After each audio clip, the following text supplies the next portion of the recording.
right, filmmaker Jaegar Moore's in the house. Hello. The last time we had Jaeger here was Star Wars Episode 27, or whatever the hell it was called. I loved it, Disney. Yes, and he absolutely was the biggest fan, especially of the Rian Johnson Star Wars. So we brought him back here not to talk about the movie that we all saw last Tuesday, but it's a flyby podcast where we're just gonna talk about Star Wars again, if that's okay.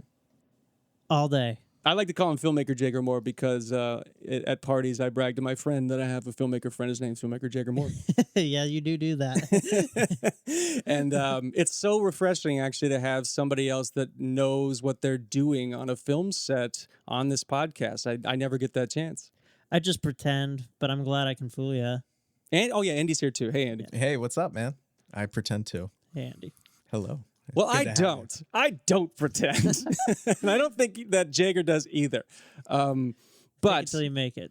yeah, why are we here? That's the question. Because we got a preview screening of Blonde, 2022, directed by one of my new favorite directors, Andrew Dominik. Bandwagoner, huh? It is, and you know what? And you are the person that I blame for this bandwagon because you have been such a big fan of Andrew Dominik since I've met you, and especially the movie The Assassination of Jesse James by the coward Robert Ford, that, I mean, it's kind of impressive that I haven't gone into his filmography and seen everything that he's directed. And then I went into his filmography, and now that I've seen Killing Them Softly, which I watched last night, I have seen everything that he's directed except for the TV stuff. You watched Chopper? Yeah. Oh, okay. I saw Chopper, 10 years ago or something like that. One of the few of the proud, I guess, which is really weird because, I guess we'll get into that first of all. Yep. So, first of all, we saw Blonde. Thank you to SF Film and the Roxy Theater in San Francisco for the screening, the preview tickets for that. It was such an honor to go see a movie like that on the big screen because I don't even think it's getting a theatrical run, right? No, I don't think so. I mean, I think they're playing it in a place in Berkeley, but I mean, I'm sure it's just so they can show it to the Academy Awards. I think Netflix is going to be the one that has the rights to it. Yeah, and they'll probably do what they do. If it gets a bunch of noms, they'll put it in theaters afterwards because they want to make some extra cash off it or something. Yeah. But, it was a big movie for the year, big Oscar bait movie that was coming up. I was mostly excited to see it because I'm just a sucker for movies that are about Hollywood or about filmmaking or about movies, anything like that, and especially classic Hollywood. I mean, I'm such a fan of the history of film, in particular, the golden age of filmmaking, the golden age of Hollywood, that this is my bread and butter. This is right up my alley. And then you throw somebody like Andrew Dominik at me, and knowing you, Jaeger, I immediately got more excited because it's like, okay, good. This is one of Jaeger's favorite filmmakers. So now he's doing a subject that I care deeply about. So what do you got, son? I was just sitting there going like, this is it. He's going to make or break my opinion of this guy that Jaeger loves so much. And I'm very happy to say that after the movie, now I appreciate his body of work even more. And I honestly think he's one of our best directors just because he's such a throwback classic director that makes movies in the way that I want movies to be made. And they're not being made like this anymore. I mean, he's a director's director as much as now with Blonde, I could see this being a commercial movie that a lot of people see. So it's like, I think he did swing for kind of the commercial fences in a little bit here to maybe get some more notoriety to, keep making movies, to go to the Academy Awards. Fuck yeah, there's nothing wrong with that, man. I'm so glad he did this. So maybe he can go out and give us another movie that's like esoteric, like Jesse James, or even Killing Them Softly, because when I saw that last night, that sort of solidified it in my brain. I went, oh, he can do small movies just as good as he can do large-scale movies. And that's what I thought about Killing Them Softly. I watched and went, this is such a simple screenplay. He injected his style into this thing so well. This guy can do anything, can he? He absolutely can just take any movie and make it his own and make it good. Yeah, he really can. I memean, Blonde is a definite departure of the style he's done previously. It's much more in the vein of, all of his movies are artistic. I mean, he's my favorite filmmaker of all time. No shit. So I think that all his movies have a very clear vision, and he's a visionary director. So but Blonde was less upfront about its story. You didn't know what was going on the whole time. Most of his other movies, they're written in a way where real people talk, and in this one, it felt more like it felt more theatrical the way characters spoke and whatnot. And with Jesse James, that movie, it's unbelievable that he wrote that, especially him being from Australia. And I've never seen a movie where it seemed like those people were actually from the South at that point in time compared to that. I mean, you watch other Westerns and written by Americans, and you're like, this sounds like somebody in film school wrote their first screenplay and decided to make it a Western. But this man from Australia adapted a book, and it sounds perfect. I mean, he's great at dialogue, so it's good to see the differences between these two films. I don't even know what I'm talking about right now. I'm kind of just rambling. It sounds like his movies. I think you don't know what you're talking about. It's because it sounds beautiful. Yeah, I mean, Blonde was definitely like a dreamy movie. It wasn't. And the subject matter might be appealing to a broader audience, but I'm not sure a lot of people are going to get this movie. I think they'll get it on the surface level of who they think Marilyn Monroe was. I think for the filmmakers and the fans of this director in particular, I think it'll be like a sort of hidden smile on our faces going like, you know, it's like when you tunnel something under the moat of Hollywood, you go, surprise, bitches, we know what we're doing. Like, we're actually artists. And I think this one, it will get there, and it will be commercially successful. And a lot of people at cocktail parties are going to go, have you seen it? It's brilliant. It's absolutely brilliant. I don't know why, but it's brilliant. And the filmmakers like us will go, we can actually get to the party and still maintain our integrity as filmmakers. Because I think, number one, he had to have been obsessed with Marilyn Monroe to some degree to make it this good and to make it this well done.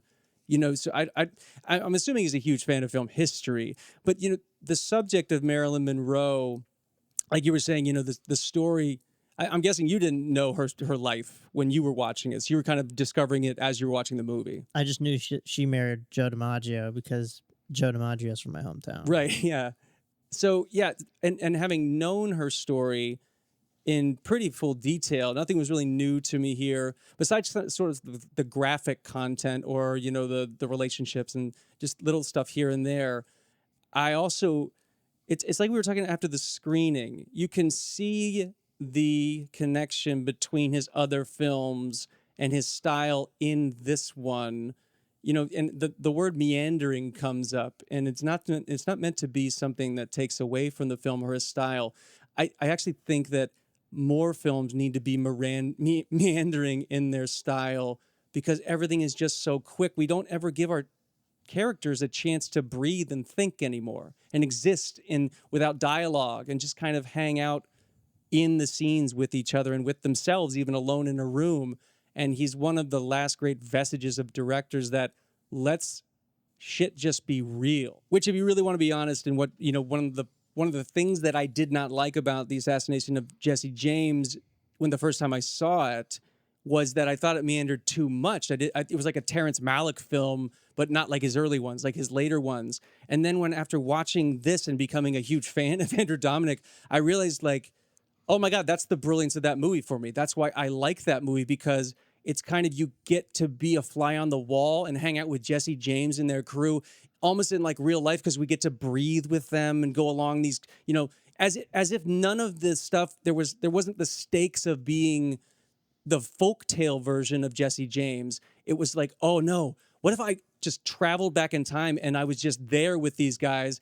You would kind of look over and be like, that's Jesse James over there, and I can't say a word about this. It's like it was so real that now I absolutely think that movie's a fucking masterpiece, and I want Criterion to you know, release the director's cut version. I want longer now, and I want to see it like release the 400-minute cut. I'd watch every second of it, man. So would I. Yeah, I've been waiting my whole life for it. It's like this weird thing as artists. You know, I think when you see somebody come out and be brilliant, your first instinct is to go like, nah, sorry, man, you got big shoes to fill for brilliance, so prove it to me. You know, which is, I hate that I do that, but at the same time, you know, it's an ego check, and everybody has an ego in this business. And that's just, it took, what, 4 movies for me to get on this guy's bandwagon. And this guy is like, he was born in the 60s too, so he's been at this for a long time. In 1967, he's from New Zealand, and out of Fuck, the I called him Australian. no, that's okay. But his No, first they movie, hate that. yeah, they do. But his first movie is Chopper, and the fact that that movie isn't more well known is a travesty to me because I know a slew of people that I went to high school with and film school with that have still never seen that. But we're so into kind of the style of movie, like strong male lead, like physically macho, beating the shit out of everybody, getting the shit beat out of him. There was a time period there where that was really big with, especially the dudes that I knew growing up. I cannot believe, especially my big brother. He would absolutely love that movie. It'd probably be one of his favorite movies of all time. And what's so fucked up is we keep referring to it as like the what do we keep calling it? It's like Chopper is the Australian Bronson, which is so fucked up because Chopper came out in 2000 and Bronson came out in like 2008. Yeah. So it was before its Oh, wow. time, Yeah. and we're calling it the Australian Bronson. Which there's 2 points there. Bronson really affects everybody that sees that movie. Number one, that it makes everything else seem tame, and number two, I don't think Chopper just had the reach that I wish it did. I mean, I really think that people should, and I think they will go back as Andrew Dominik gets more popular to go and revisit Chopper because it's just a perfect fucking movie.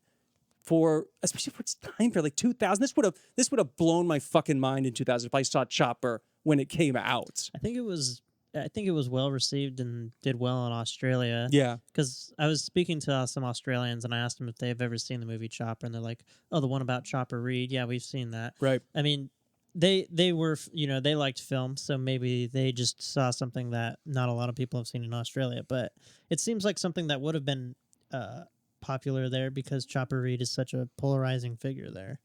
Yeah, I mean he's like a folk hero there, and when you watch the movie, the coolest thing about Chopper is he's so likable. He just keeps fucking up, and then even when like we were talking about after the screening, the weird funny part about him is he's getting shot and knifed and everything, and it's just like he's this huge guy that's not even affecting him in the movie.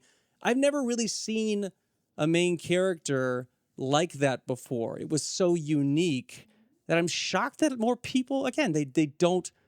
I mean, it would be like the equivalent of nobody knowing what Goodfellas here or something is, or Pulp Fiction, or any. It feels like I should have seen a lot more Chopper posters in dorm rooms when I was in college. Yeah, I mean, it doesn't have a very good poster, which I think is Right. one of the reasons why it might be a little bit more difficult to market, is because it doesn't have a good poster, which a lot of people judge books by its cover. But Yeah, and the fact it's from a different country other than America, even though they all speak English, it in 2000 might have been a bigger deal than it should have been. Because even when Boondock Saints came out, I can remember people going, "I can't understand these Irish accents," and I'm going, "That's really what stops everybody." Is Yeah. it's either subtitles or like accents, and people just their brains can't handle this shit. Why people are scared of other cultures, especially. I think it might just be like a learning thing. Like it's because I remember when I sat down and first watched subtitle movies, it takes a while for you to figure out how to do it, how to watch and read at the same time. It's a skill you have to learn, and most people are, well, I'd say the general movie-going public, they just want to sit down, be entertained. 2 hours go by, and then they go on with their day. they want to turn their brain off for a little bit when they watch a film, maybe. Yeah. Which is why I think Blonde might be a little hard to sell for some people.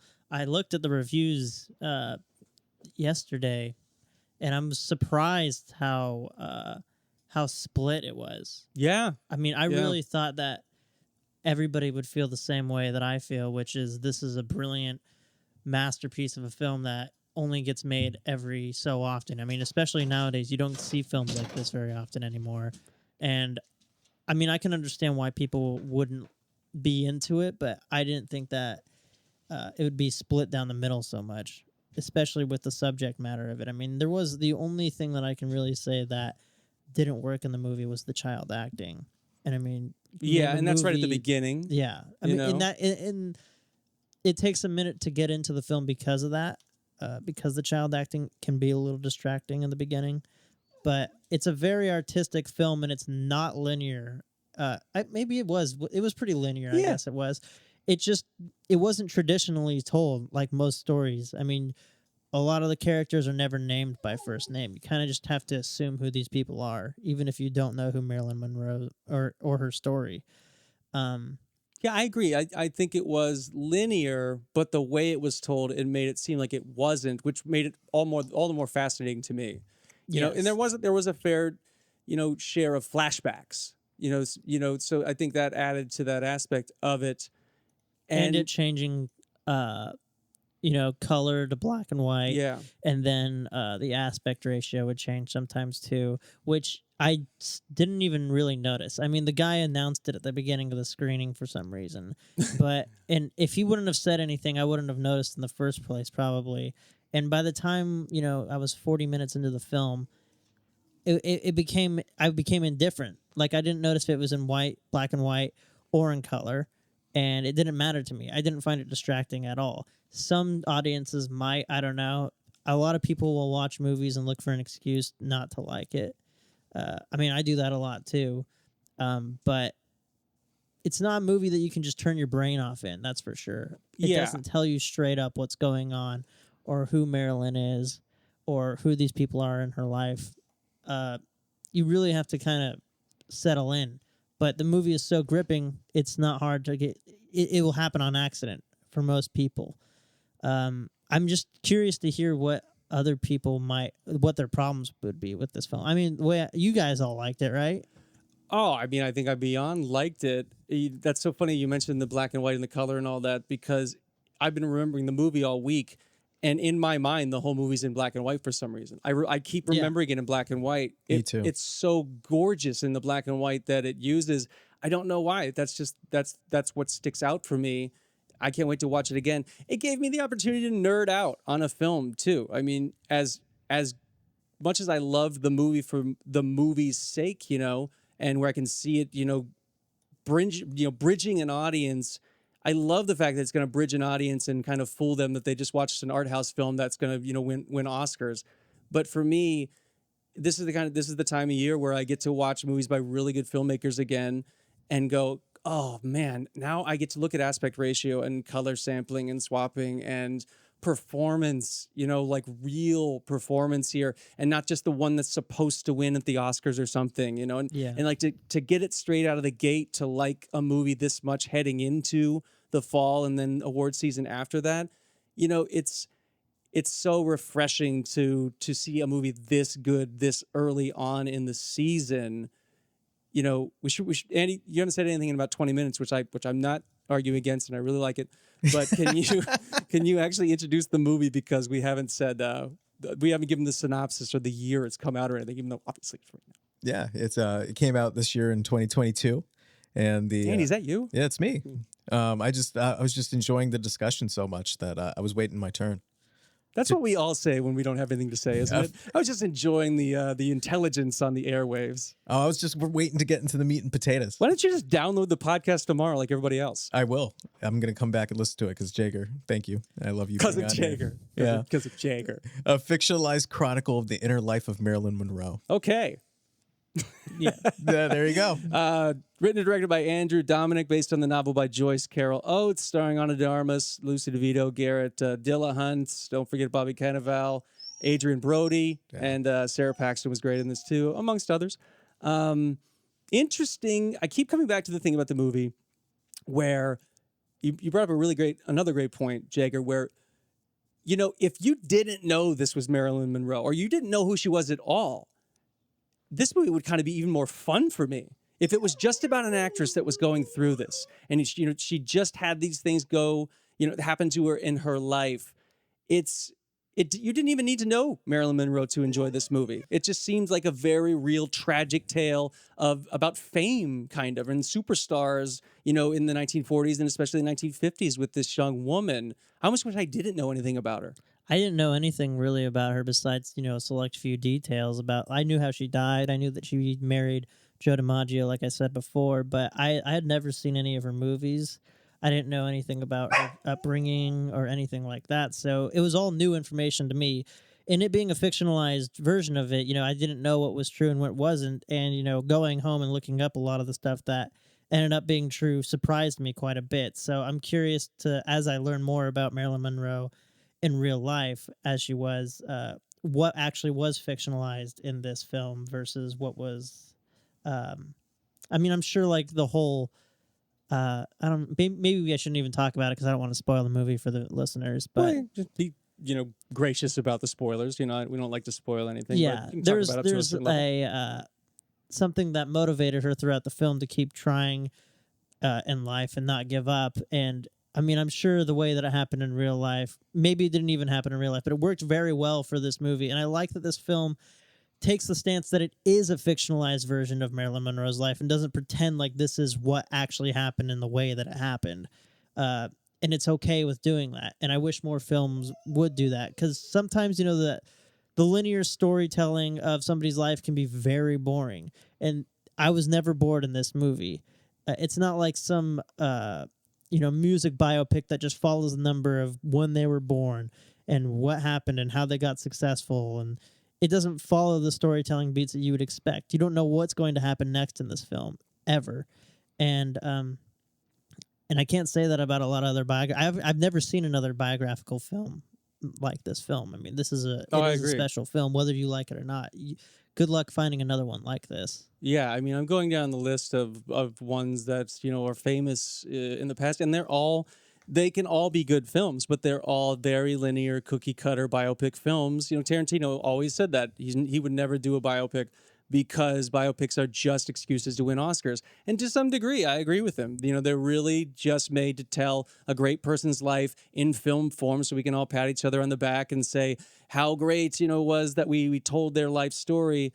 But this one, I think, out of respect for Marilyn Monroe as a person, I respect the fact that they chose to not do a film out of hearsay, which a lot of the myth of her is. You cannot read a definitive report on whether she actually had an affair with JFK or his brother. You can't read a definitive report whether she actually killed herself or if she overdosed or somebody killed her. The way that they represented the myth about her, that they didn't tell me anything about her. They just made it okay for me to care about this person, and kind of sad that we'll never know at the same time. We'll never really know about this person. And it seems like there was a really interesting person in there just screaming to get out, and nobody would fucking listen to her. The most fascinating part about her life to me, of what I know about her, is the fact that she took acting so seriously. Studying at the Actors Studio when she was the biggest star on the planet. She'd just be sitting there, with Stella Adler and, Lee Strasberg, trying to learn acting just like any other first-year acting student. That's the movie I would make about her. I would make a movie about her in the Actors Studio and her trying to figure out how she was going to approach acting. Because if you see, she had this sort of like James Dean approach to acting, where she went so in herself that half the time she couldn't control the emotion that came out of her. There's that famous scene in this where, she can't turn it off in the acting class. She's just breaking down, screaming and crying, and they're going like, "Calm down, the scene's over." And she's going, "Was that good?" Holy shit, man! As much as I know, as little acting as I've done, I'm terrified of the sense memory, and because of how deep it seems like you can go inside yourself, it must be so fucking hard to go that deep inside yourself and to be able to turn off the faucet if you keep starting the faucet again. Like at what point in your life can you just don't you think like mental breakdown's going to happen because you're tapping into such hard memories for yourself to try to play a character? Or do you think actors, the greatest of them, they just come to terms with how to turn it off? Or do you think it's a mixture of both? Well, with her, I think that she really was playing a character for most of her life, because her real name isn't even Marilyn Monroe. And she says it in the movie, I'm not Marilyn. Marilyn's not here right now. So I don't know if she knew how to turn it off after a certain point. Yeah. And I'm sure, some actors still do have that problem. Some people can probably just bring up a memory and do it for the scene and then turn it off. I don't know a lot about acting theory, but as the movie goes on, you can certainly tell that you don't know when she's acting and when she's not. I mean, they say cut a bunch of times in this film, and she's still going, and she's freaking out. And I didn't know what was going on. Like, what was she upset about? Was she still in character? I don't know. Which is really interesting to watch, and the acting in it, I mean, was unbelievably well done. What's the main actor's name? I forget. Ana de Armas. Yeah, I mean, just give her the Oscar. I keep saying it. It's not even a choice. You know, it'll be that kind of thing at our Oscar party this year, Andy. I'll be physically breaking things in the room if she doesn't win, because the Oscars are supposed to get some things right, and usually they're divisive and they piss everybody off on what they get wrong.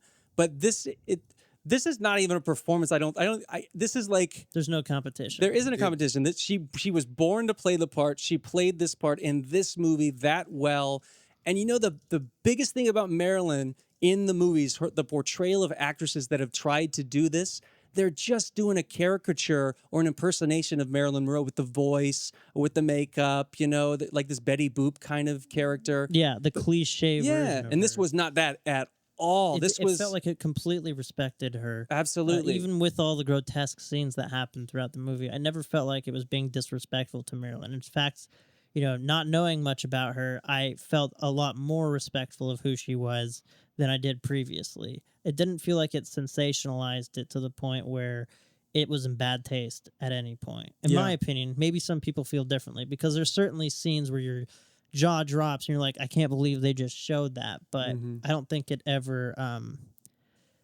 what's the word I'm What's not gratuitous, you know, like the fact that what really I think is the most offensive part about the movie is that they gave it an NC-17. I think that was completely wrong to do to her memory and to do to this movie in particular, because it's saying that something's still wrong with her, or something's wrong with the way her life was, or something's wrong. You know, it feels like, fuck you. Who the fuck decided that? Because what are you seeing in this movie that I'm not seeing in Game of Thrones, or, you know, some other bullshit that is 10 times more graphically offensive? You know, in this, I thought it was completely all tasteful. Yeah, I didn't understand why they got that rating at all. I thought that it was going to have way more stuff in it. And when I walked out of the theater, I mean, we all looked at each other, and I was just thinking, why the hell did it have that rating? I mean, there was no reason for it that I can think of. In this day and age, In this day and age, I mean, it certainly had like a hard R rating. Sure. But it was, like you said, it wasn't doing anything more than other things I've already done a million times before. Game of Thrones, for example. I mean, I've never watched it. I've seen more hardcore movies in the past 30 years than this. I mean, anything directed by Lars von Trier is like way more hardcore than this movie. I mean, he has a man that staples his scrotum to the floor in Antichrist. Like, come on. You don't... And that movie didn't get NC-17? Or did it, Andy? I don't know. I'm double checking that now, because I'm trying to think if his movies are NC-17. But if they are, then I take it back. But this certainly was not that. This was not a Lars von Trier movie. This was not a movie where you are going to feel like you are like offended physically, or offended mentally, or, oh dear God, I didn't ask to see it. I don't know. What do uptight people sound like when they watch a movie like this? What offends them for them to go, it has to be like children or something? Well, I mean, a lot of movies will include sex just for the sake of including sex. And in this movie, it didn't feel like they included sex because they wanted to. It felt very integral to the story. I don't think it would have worked if they didn't put those scenes in there, because a lot of that had to do with who she was and the people that she dealt with. I mean, she was one of the most beautiful women in the world. And overly sexualized. I mean, she was really the first symbol of sex in American culture, right? I mean, one of them. I mean, one of them in movies, sure, especially. Yeah. I mean, there was the odd pinup model, you know, in World War II, and, you know, Betty Page and all that kind of thing. But in the 1950s, I don't know how many movies you've seen of Marilyn Monroe's career. I've never seen a single one. None of them. No. Okay. You know, I think she wasn't happy, obviously, with the roles that she was getting that made her famous or kept her famous. And then later, when she worked with like John Huston, and people started agreeing, okay, well, she wants to be a serious actress. Let's try that with her. You know, she's trying to take her career back to a certain degree. But I actually am a big fan of the caricature movies that she did, and I don't think there's anything wrong with her performance. I think she's actually really great in Some Like It's Hot, or the 7-Year Itch. I think she's great as the character that she hated. I think you can see a really great actress in there. And to your point, Jaeger, maybe she was such a great actress because she had to be a great actress off the screen and on the screen also. She just hated that she had to play like this kind of like blonde ditz on the screen. But she was so fucking good though. And I'm not saying like good sexy or good airhead. Like she was a really good actress in those movies when she's playing these characters. I think it's just the public response to it.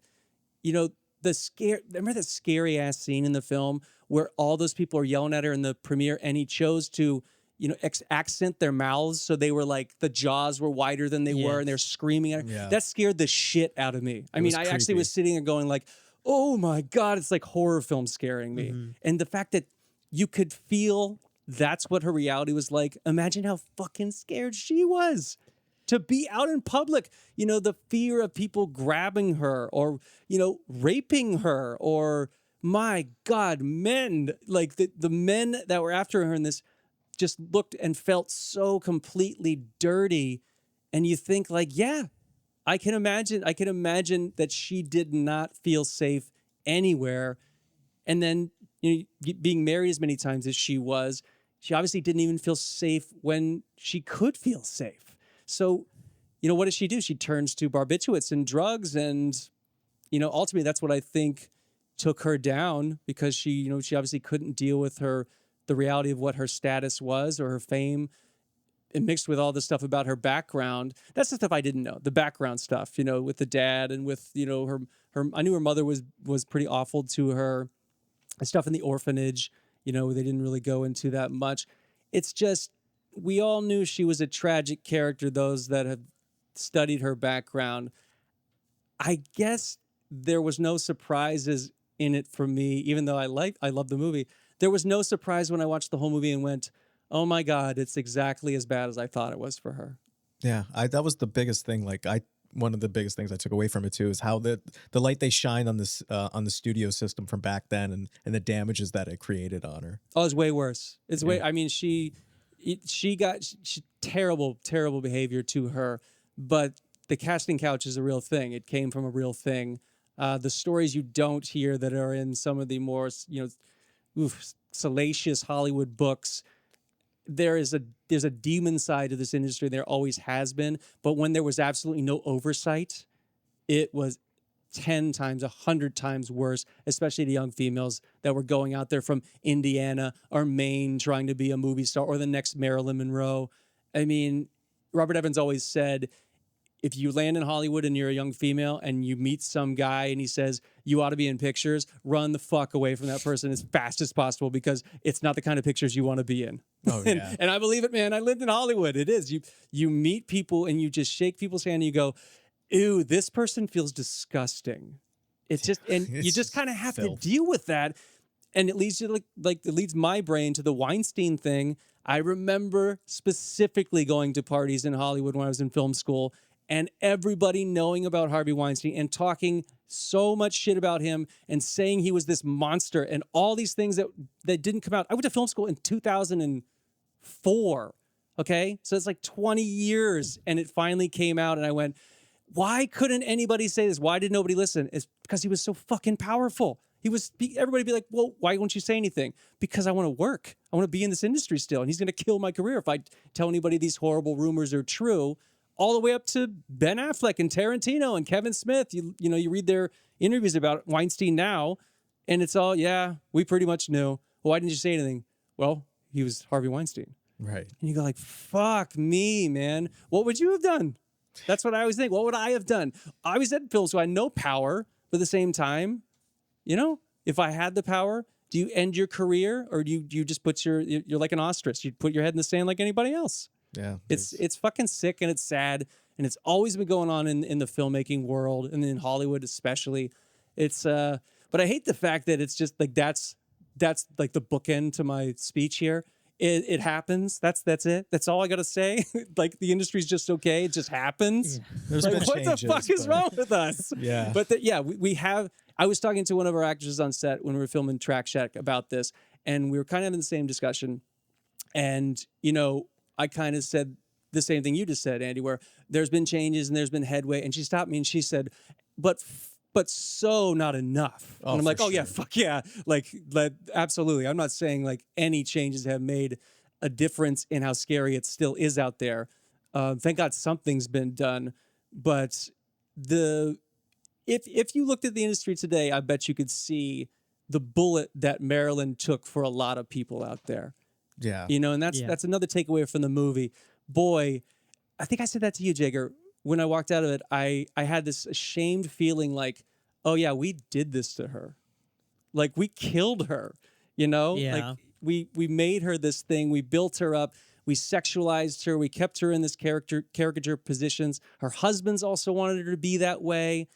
You know, even down to Arthur Miller, the writer, you know, never even took her seriously as an intellectual, even though she wanted so bad to be an intellectual.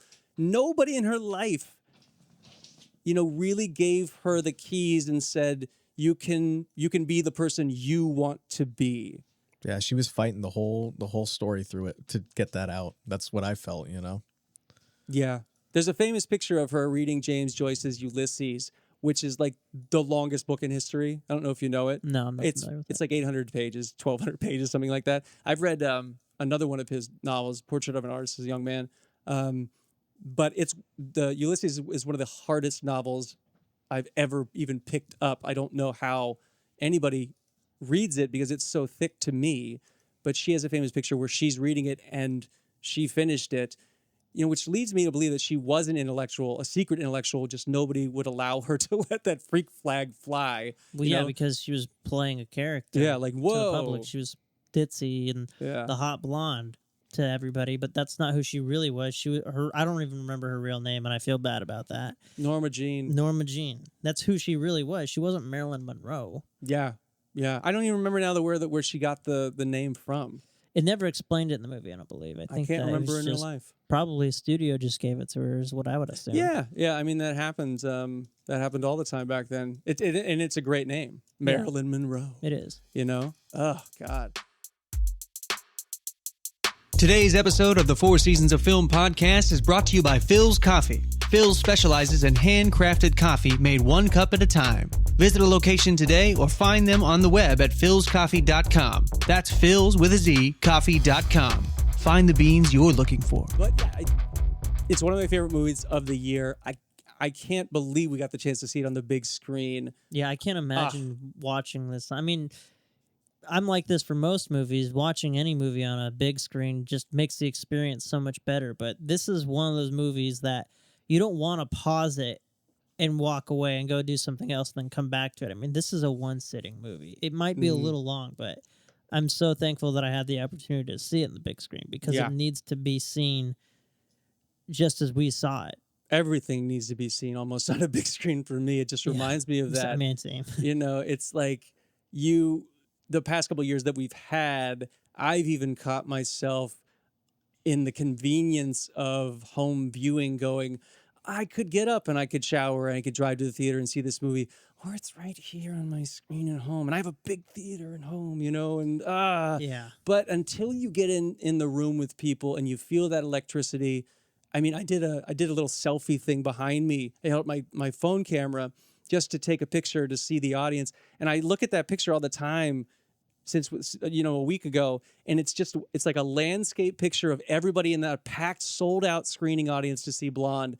And I just went, now that's why you do this. Because that feeling, the electricity of everybody looking one place and feeling the collective energy, that was fantastic. Emotions are magnified too when you're in a crowd. I mean, Absolutely.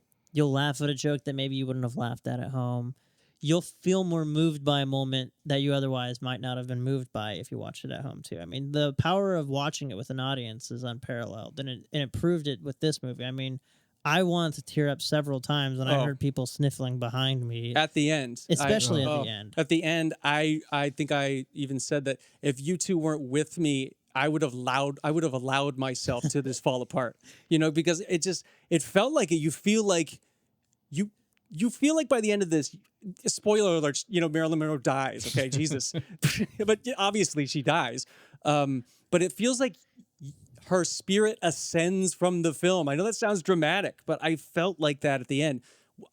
we were saying goodbye to her again, and I could feel her presence leave the theater we were watching it in when she died in the movie, and it was so powerful that you sit there and just want to almost like say a prayer to her or say goodbye to her, or just just kind of like hold her memory in ourselves as an audience before you let her go again, even though she's been dead for 50 years. That speaks to the power of the film and the filmmakers, and again, especially Ana de Armas' performance. The people that are making any judgment against her accents can go straight to fucking hell, man. I have no fucking clue. I don't know whether it's racism or what it is. What the hell are we talking about with a performance that good? And you're saying she doesn't sound like Marilyn Monroe. I never noticed an accent. I thought that she played it perfectly. Not Yeah, even me for too. 1 second, man. I don't get it. I never will get it. And it's going to go down as certainly the best Marilyn Monroe movie that's ever been made, because Definitely. there's not many movies out there besides having her as like a B character or something that were made about her as a biopic. I don't know if you ever saw My Week with Marilyn from 2011. No, I'm not. Yeah, it's with Michelle Williams. She plays Marilyn Monroe, and I think even the guy from The Theory of Everything, Eddie Redmayne, he plays like the kid or like her boyfriend in it. And Michelle Williams is a fine actress, but it's just another one of those things where it's like you're walking around on Hollywood Boulevard with a celebrity impersonator. You're going, well, she's just doing like the Marilyn Monroe that Marilyn Monroe hated. Like, why would I watch this movie? She's nothing like Marilyn Monroe. She might look like her, but and the subject matter it wasn't even big enough for a Marilyn Monroe movie. This is the kind of biopic you need to make. If you're going to do it, tell her whole life. And one of the biggest gripes I have with biopics lately, especially the past 5 years, is people are only picking like a big moment in some a famous person's life, and we're just gonna do that one moment because you all know the rest of the history. Like, no, man, give me the 3-hour fucking version of it. If it's good enough, if you're telling their story well enough, then I want to see their whole history in the movie. I don't need to see the time that, especially in the movie I was just talking about, where she made a movie with Laurence Olivier and she was a nightmare on set. That was the movie. That's it. Like, what? Why would you even waste time on that? Yeah. Tell the whole story about her fucking life. But we got it now. And now I even think like the die is cast on this kind of biopic now. Many people, if this movie is as successful as I think it's going to be, many people are going to start making more serious biopics that try to at least live up to this movie, which it excites me and makes me scared. Well, what was interesting about this movie is you never really knew what passage of time was happening. Yeah. So it kind of felt like it was all happening within like maybe the same year. Obviously it didn't, because it would have been a lot for a person. But in a lot of other biopics, you'll be watching it, and as soon as you start feeling connected to a character, it'll jump fast forward 5 years in their life, and everything. It almost completely resets the film, and you have to get acquainted with these characters because they changed in that amount of time and stuff. I never felt that way when I watched this, because it just felt very consistent, and it dealt with the passage of time very well, to the point where I never noticed it, but I was able to follow it subconsciously. Yeah, and 3 hours goes by like nothing. Yeah. And I was really worried about that too. I went, how are they gonna sustain this for 3 hours? And you look back, and it doesn't drag for 1 second. The emotional impact lasts throughout the entire film. So you go back to how great a craftsman Andrew Dominik is, because he did it perfectly. You were afraid that Andy was going to fall asleep during the movie. I checked. And every single time I looked over at Andy, he was glued to the screen. Oh yeah, I couldn't stop watching it, man. We got one. Oh my God, we fooled him too, Jaeger. This is a movie. I remember walking out of the theaters. I was like, man, this is one of those movies that kind of leave a mark when you leave, and you'll never forget. Like, yes, just like, I don't know. It was just perfect. See, I don't really buy was. this. Not to like get negative on you. I don't buy this if Jaeger wasn't there and I didn't say I loved it. I don't know if you would be in love with this movie. Knowing you, if you were to watch this at home by yourself, and then you were just doing this on a podcast, can I hear that guy's review? Because I know you and I know your taste. I know, but This sounds suspicious to me. It shouldn't be. I'm It not shouldn't saying be. I'm not saying you're lying to us, but I'm saying you're lying to us. And Well, no, yeah, no. you are. No, That's okay. I'm gonna. Jaeger and I have done enough talking on it. So I'm not saying you're lying to us, but strengthen your resolve here and prove to me that you actually did enjoy this movie. But you can't use any of the shit that Jaeger and I have already talked about to reinforce your opinion of why you like this movie. I will only reinforce one point, and that's the Ana de Armas's performance. I mean, because the whole time you're just pulled in, and like this movie, You're vamping right now. it didn't. I just remember, like from the beginning, from when it started, I was just hooked in. I don't know what it was about the style. It just. Sorry, Jake. We're a comedy podcast, so I got to bring it back up to the funny part about this. We were talking serious. Not going to bring in the moron has to come back in. Hey, wait a minute. No, I've been talking the whole time. I didn't say who was a moron. See, that's the problem with you. I say moron, you go, hey. Oh yeah, there's somebody else on the podcast. I didn't answer this time. But Hey, no, man, don't talk about me like that. I know you threw me off, but no, this just the story and just the way the emotions just came from it and the way you're just feeling for her the whole entire time. We already covered this. I know you guys have been talking for 40 minutes about it and you covered a lot of. Suddenly it's boring, but 40 minutes you guys have been blathering on over there. You said at the beginning that it was interesting. No, the movie was interesting.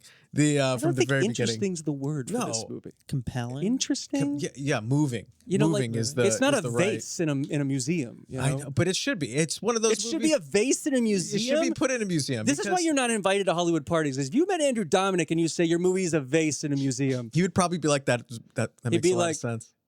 according to Jaeger, he'd be like, "Good day, mate." No, But no, I mean, Just kidding, Jaeger. Just kidding. I'm sorry. It's just it's just a captivating movie, and just to be a fly on the wall and just kind of see just some of the struggles that you've not Oh, may have you have seen not, Chopper? not known about Marylin's life, whether they're magnified or not. You know, it's definitely it's a watchable. Are you still talking here? It's a Like, you didn't- all right. cinematic event. It's a cinematic event. I mean, I watched his doc. I think he has 2 documentaries with Nick Cave now. 2 of them? 2. I believe that he has 2. The one just came out this year. I've seen that one. Yeah. I haven't seen the one that came out this year. I saw his Okay. first one, which was One More Time with Feeling.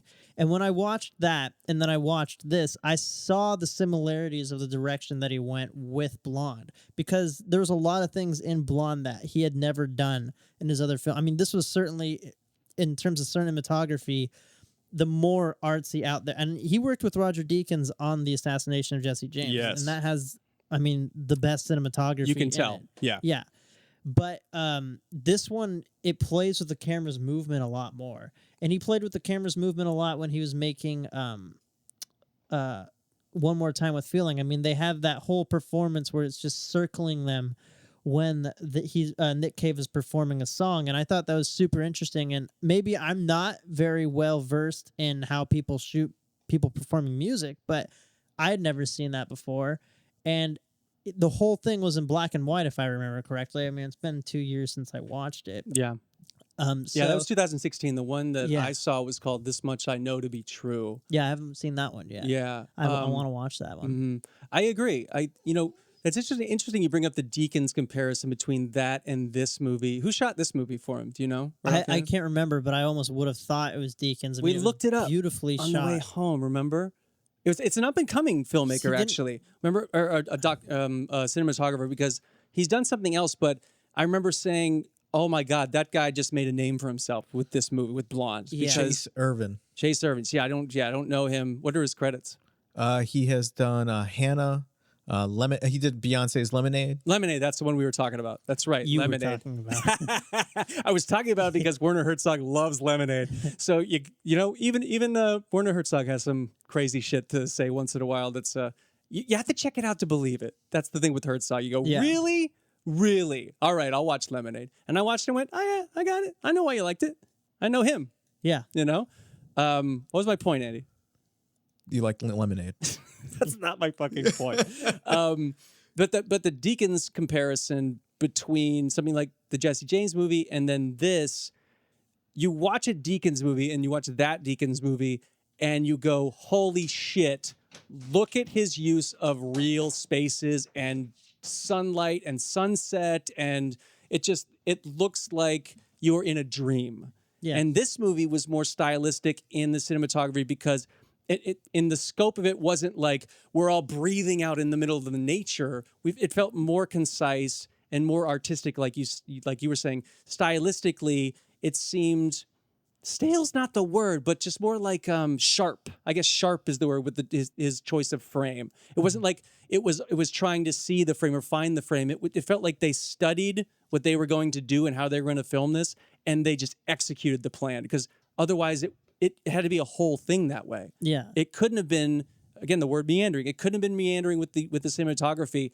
It felt like they had a very clear vision of the way that they were going to tackle this cinematography and the style, the way he wanted to film this movie as a director and in conjunction with the cinematographer.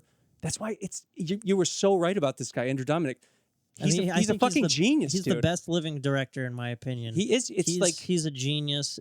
He's never made anything bad. Auteur. Like, and that comes his to mind. writing is completely leagues above half the stuff that I've ever seen. I mean, he's inspired me to become a writer and filmmaker. I mean, after I watched The Assassination of Jesse James in 2008 at Blockbuster, I couldn't believe it.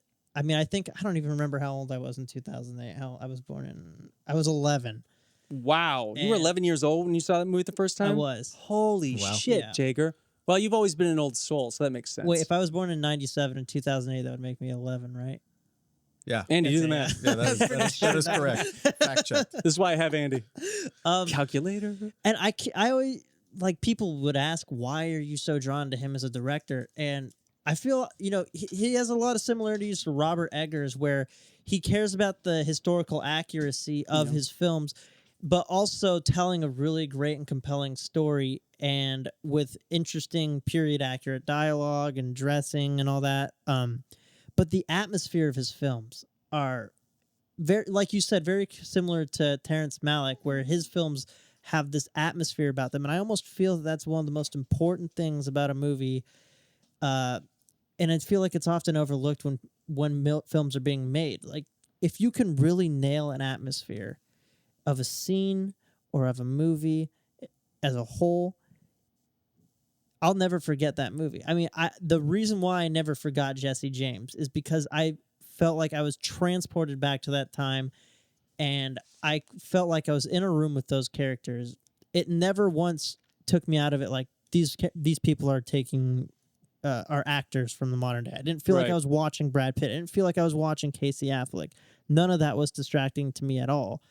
And it was the same thing with Blonde. I mean, you forgot that you were watching a movie for a while. Yeah. And it's interesting that you keep saying meandering because it reminds me of, I don't know if you're familiar with Miyazaki, who made, Howl's Moving Castle and Spirited Away. It's They're so animated funny. movies. I just went to LA 6 months ago to the new Academy of Museum, the Cute Academy of Arts Museum, and they had a huge Miyazaki retrospective there. Oh, really? You got to walk through. They did like a 3D. You got to walk through all the worlds he's created. See all his movies. And I never seen anything by him, but that totally got me into his movies because there's the beauty of what you're talking about. Maybe what you're talking about is the atmosphere of his movies. Exactly. Holy shit! And the way they did it, like in this art museum way of presenting it like you're walking into his animated films. It was one of the coolest exhibits I've ever been to at any museum. Yes. And I encourage everybody, if it's still there, go see it at the Academy, the new Academy Museum in LA. It was mind-blowing. It made me a new fan of him as well. And I've always struggled to get into anime films. I don't even think I would consider his films exactly. anime. And after seeing that, I went, "Oh, this is not what this is not what I consider anime, or why I've stayed away from anime." Yeah. Because if this is anime, then I got to watch more anime because this is just like paintings at 24 frames per second. Yeah, they gorgeous, really are. Gorgeous colors, gorgeous emotions. I mean, yeah, and there's something so simple about his films that. He's like your grandfather or something. You just want to hang out with him for his philosophy or something. Well, they feel like a dream that you had. And Yeah. you can remember it perfectly when you watch his films. And the reason why I compare him to Andrew Dominik is because particularly there's the scene in Spirited Away, and I know this is a weird comparison, where the main character is riding on a train and nothing is happening, and the film just takes a moment to breathe, and it is one of the most beautiful scenes in a movie that I've ever witnessed. Yeah. And Andrew Dominik's films are filled with these moments where it lets you breathe and like really sink in what is happening. Yeah. And dwell on it with the characters. And I don't know. I see that similarity a lot, and I think that if I have a hard time expressing myself as to why I like films, that would be one of the big reasons why I like them, is the atmosphere and the allowance to breathe and really take it in. Because you don't get atmospheres if you're just running along trying to get the plot moving. You really have to take a moment and sit with it for a second. I think that's the humanity. That's the humanity of it. Especially nowadays, we miss the humanity. I miss the humanity about new movies. And people don't take the time to do that, whether it's for budgetary reasons or because the streaming wars, I think, is fucking everything up content-wise. But I totally agree. What I think about movies nowadays, 8 out of 10 of them, I watch them and can't identify the director that made the movie. But there are great directors out there that are still making movies in the style that movies are supposed to be made, not even from a historical aspect, but from the time we're living in right now. And that's what Andrew Dominik is doing, and a couple other directors that are working today. They're unlike any movie that has ever been out before. They're an individual style. They feel like they are throwbacks to other movies in film history, but they're so distinctive in what they're trying to get across and how they're getting across that's why they're my favorite directors, because it hits my soul like, oh, this is what it's like to live through a revolution in filmmaking like we had in the 1970s, in Hollywood, or in the French New Wave in the 1950s. Like, we're living through something right now, and probably always are living through some kind of revolution in film. But with these individuals, especially with Andrew Dominik, I can still point to film and hold him as a beacon of light and say, there are people out there that are geniuses at what they're doing in filmmaking, and thank God that there's 2 of them and not none of them. Because I remember being in film school in 2004, and that was a very terrible time for movies. I mean, horrible. I can't remember. Worse than now? Oh, no, that was so much worse. It was right between when DV and digital video and film were meeting. So they realized film was going to have to go the way of the buffalo, and digital video was going to come in, and you just saw how shitty digital video was going to be for a while. So it just was disgusting what I was looking at. It was so bad. And then we had to, a few years later, we got that brilliant year when No Country for Old Men came out. 2007. And it's one of the best years in film. It is. There Will Be Blood came out that same year, I think. Assassination of Jesse James came out that year. Mm-hmm. I mean, there was a great book that was written about 1999 and how great a year that was for cinema. But 2007, if I don't write that book, somebody's going to write that book, because it's a genius year. Especially in Westerns. Oh, I mean, huge. No Country for Old Men. True Grit, also And same year. True Grit was 2010. Oh, shit, okay. Yeah. Well, there's got to be another one then. 2007. Andy, best movies of 2007. But there was a great year for Westerns, and if The Assassination of Jesse James came out any other year, it certainly would have gotten more recognition than it did. It was just up against other really fantastic films that... Isn't that always the way? I guess so. I mean, you can't complain that it was during a great year of film, right? Yeah. You can't complain about that, but it did get robbed of the recognition that it deserved. Yes, yeah, I totally agree with that. Even at the Indie Spirit Awards or something, give it something. Like, there's a film festival out there that should have given that a bunch of fucking accolades. I'm correct me if I'm wrong, but I think that Casey Affleck was nominated for Best Supporting Actor. I think he was. I think which you're he right. should have won. But not even at the Cannes Film Festival. It didn't get any awards, anything like that. Jesse James. Andy, look this up. I got it, and I also got movies for 2000. Yeah, give me some kind of accolades by the French. The French, I would assume they love Jesse James. Let's see. Because I love the French, and I know they don't get things wrong. It was nominated for 2 Oscars. Affleck. It was Casey Affleck, and then Deakins for cinematography. Bitchin'. And then they say, let's see. And Deakins also shot No Country. Yes. Same Oh, year. God. He is, he's one of those guys where people that choose to be cinematographers and then they're that good, I almost sometimes think that they're as equally talented as the directors we're talking about loving so much, Mm-hmm. because they make the visual that great to watch. They make it hit you in your soul like a great director makes his movie, but he needs that conduit, to come in and say, yeah, I that's why I have no clue how I would work with Roger Deakins or how you do work with Roger Deakins. How would you not just go, what you're doing, right? You're Roger Deakins, so I want to change the way you do this up. No, of course you couldn't do that. So he must be one of the most brilliant collaborators in cinematography history. Yes. He Well, has to have been. Particularly with Andrew Dominic's films, Jesse James, for example, it seems like everybody who he collaborated with on that film they were all on the same page. I mean, Yeah. the music, the cinematography, all of it benefited the film.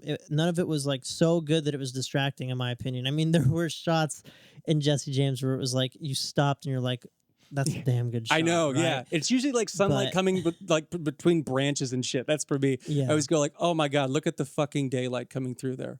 Yeah, but it was like a band performing together. They were all in sync with one another. Same with Blonde. I mean, the music in Blonde was really good. And we didn't even mention Nick Cave. The reason we bring that Nick up, Cave and or Warren Ellis, yeah. yeah, Nick Cave did the music to this, and then also Killing Them Softly too. I can't remember if Killing Them Softly even had any. I just watched it. I can't remember. I watched it the other week as well. I don't Yeah. remember if it had a composed soundtrack, but he can't did remember. Jesse James, and then Andrew Dominic, of course, directed the 2 documentaries about Nick Cave Mhm. and Warren Ellis. Andy, what do you got for the 2007 movies? Oh, for 2 top movies, we got Atonement that came out in Ooh, Atonement. Great 2007. American Gangster, Juno, Ocean's 13, Zodiac. Just 13. Really going to bring that up? Zodiac. Zodiac could of my be like favorites. the best movie of the past 30 years. One of the best Fincher movies. Oh my One God. of the best. Superbad. It's the most rewatchable 3-hour movie I've ever seen. Yeah, It's so rewatchable. maybe I could watch it. besides Blonde. We'll see. Yeah. Yeah. Already for what you're saying, like think about Superbad came out in 2007. 2007.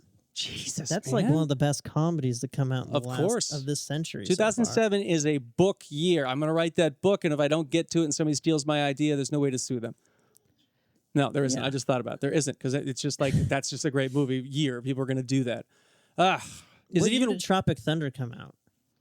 I'm going to say, let's guess, 2000. I'm gonna say 2008.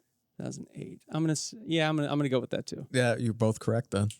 Well, I was correct. You know what? That's close enough to 2007. Is there anything else to say about Blonde that we haven't covered or that Andy could butcher? That's the question. Do you know why Andy liked it? Jaeger? Because we like. I mean, when I was Because we sitting liked between when I was sitting with you two, I didn't know how you guys were gonna feel about it. I thought that maybe, you could feel that maybe it was pretentious at some point. I don't. I like feel like that pretentious at all. usually, so it's Oh. good. It didn't feel Have you listened to No, it this? pretentious didn't me. feel pretentious. Have you listened to at this all. podcast? I love Yeah, pretentious. but So does Andy. I didn't I know do. how everybody would feel about it because it really felt like every single person who's going to watch it is going to have their own experience when they Yeah. watch it. It's not going to be universal. If you're in a room with 10 people, they're all going to have a different way of looking at it and how they experienced it, which maybe be why it's so polarizing. Yeah. I didn't know. I didn't think you were going to like it, actually. Really? Yeah, because of the subject matter, because of his other films. It didn't fit in my brain like this would be an Andrew Dominic choice. So when I saw the movie and I realized how stylistic it was and how distinctive he made his directing mark on it, and then the performances, by the end of it, I was sure you did like it. There's Yes. something, I know you well enough to watch a movie and go, I don't know if he's going to like this. And when I got to the end, I went, oh no, this is right up his alley. Yeah. This is right up his alley. I mean, it's a beautiful movie. It's just a through and beautiful through. movie. His vision was so clear watching Had that to movie. be, I mean, guess. it did not seem like there's any improvisation. Like he must have had Battle everything pre-visualized, Same thing I thought. storyboarded. I mean, Yeah. those shots were all particular. Absolutely. I can't believe. I mean, and for how long it was, I can see why it took him so long to make this movie. I mean, I remember hearing about this being made. I mean, must have been 2015 or 16. He takes a long time in between movies too. Like Well, he yeah, goes 'cause 5, 6 2007 years. Yeah. Was Jesse James. Then what? 2013 must have been Killing Them 12. Softly. 12. Yeah. So that's a decade from his one feature film to another. Granted, he did make those 2 documentaries, but that's still a long time. And That's not easy, Andy. It's worth the wait. I mean, I it's didn't worth say the anything. wait. I know how hard it is. I know what you were thinking, Andy. It was just documentaries. It's fucking easy. No, man. They're just, hey, a Yeah, lot you, more you tried footage. shooting 101 at film ratio on a documentary and edit that down to something. Oh, dude, I couldn't, my ADD would be going crazy. I always say it. couldn't do No, Dad. What about you, Andy? Oh, and also, I wanted to watch all of his body of work, so I Yeah. never seen an episode of Mindhunter before. I in wanted my to watch life. the two he directed. So yeah. exactly. So I was like, all right, well, if I want to watch his entire filmography, I have to watch this, and I did. And I mean, it's a fantastic I bet it is. TV The one show. has Manson in it, right? Yeah, and the two episodes that he directed are the best of the entire series. When I saw the one No that was doubt. about Manson, that's the one everyone talks about. Yes. I've seen the first 3 episodes of Mindhunter. I just could not get into it at the time. It looks like a really great show, and Fincher and all that. I just for whatever reason, it's one of those shows that didn't stick. But when I saw those that Andrew Dominik directed, those 2 episodes, in particular the Manson episode, it is the one everybody in the world talks about why you should watch Mindhunter. Yes, and it's the performance of Manson's fantastic, but his voice and his art and his style is all throughout It's there. Yeah. I mean, and it's the same with Fincher's episodes. You can tell Yeah, totally. sometimes who is directing what episode. That's the kind of fun for me when you get on a show with multiple directors that I know and I admire too, or even ones I don't admire. It's you can see if they're good enough their style in the TV episodes. Funnily enough, coming off of doing our own television episode, I look back on my work and I look at to see if I have any style in there. But it's like Sarah Silverman always said about stand up. Your style is going to choose you no matter what art you go through. So don't analyze it too much. Yeah. Let other people figure out Yeah. what your style is. Don't get too wrapped up in the Lady Gaga branding of your Yeah. thing. Because you ever read about that? She studied celebrity and she basically studied how she was going to get famous with inventing this character and what her character was going to do and how she was going to get it, how she was going to come across. She basically invented her celebrity and it worked. I did not know that. Yeah, which I respect a hell of a lot in one degree. On the other hand, holy shit, does that take a whole life of dedication and thinking superficially to some degree, which I couldn't do. It's basically, I got to let it figure me out. She's the first person I've ever heard of that went, no, I'm going to tell them that I'm famous. Mm-hmm. Like, wow, holy shit, man. She should definitely marry Andy. Yeah, Andy's I couldn't say no. You're the only other person that's ever done that to my life, Andy. You're like, no, I'm going to tell you what my personality is. Yeah. Like, I got it. It's right in my face. We should wrap this up, but I usually have a movie that I recommend for Andy, and I usually have a movie that I wouldn't recommend that Andy watch. But I flipped that because a real artist is here, so that I focused on him. No offense, Andy. He is an artist. Well said. He is an artist, but offense taken. So I'm gonna give Jaegar a movie based on our conversation that I think you would absolutely love. Okay. You mentioned the Miyazaki. He's the Miyazaki that you like him. You're a fan of him. There's a movie called Grave of Fireflies. Seen it. Okay, great. See, now we're great. Now we can endorse it for Andy. It's one of my favorite animated movies. I'm not going to call it anime again because it's a devastating animated movie where every time I think about it, I want to stare at a wall and just think about how sad I am for what happens in that movie. And it's also one of the best war films I've ever seen because it represents a side of World War II that is not told that often. No. And which by I mean is the Japanese point of view of just normal people living in Japan during World War II, kind of like Flags of Our Fathers did or Letters to Iwo Jima. Letters of Iwo Jima did, where they showed it just from that perspective, the Japanese perspective. And I think that is one of the most important things to do with something as tragic and as large scale as a world war. You have to tell it from multiple sides. Otherwise, we are just getting the history books version of this. And as we all know from American history books, Columbus was a great man. No, he fucking cut off everybody's fingers and enslaved everybody. And, he was a terrible person. But we get taught this cookie cutter version of American history. And we go, we wouldn't be here without him. We go, that is not the whole story. I know it's not the whole story. We need to hear everyone's perspective on this, especially from the people that you wouldn't expect it from. Mm-hmm. And something as huge as war, I can't get enough of anybody else's perspective because I've seen every American war film on World War II pretty much. So when I see it from your favorite, there's no favorites. There's no favorite movies. But we've talked about it all the time. My favorite war movie of all time is the one that you love also. Come and See. Yeah, I think that's the best war movie of all time. I would be in agreement with that. I really like The Thin Red Line too. I know. Yeah, I know you like that movie a lot. I just think for the way that what I know about war and especially World War II, the way that movie Come and See was represented, that is pretty much how I think it probably really happened to most people's perspective. Yeah. And you don't get that from movies. They usually, gussy it up a little bit. There's no jokes in Come and See. There's zero jokes. Even in The Thin Red Line, there's a little camaraderie between the soldiers. You're like, guys, this is serious. Which probably didn't happen because, I've read Norman Mailer and stuff.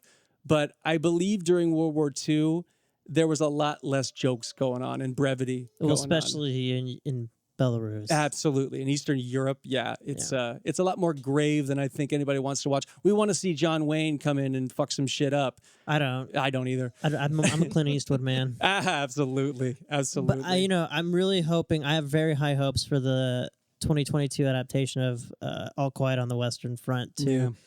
I really, really have high hopes for that being a terrific war film because I can't remember seeing. 1917 was really great. Yeah, I have a really in recent memory. Yeah, I'm very interested in World War I, but All Quiet on the Western Front is one of the best books written about World War I and war in general. So it looks like the adaptation that movie deserves. I never saw the original movie.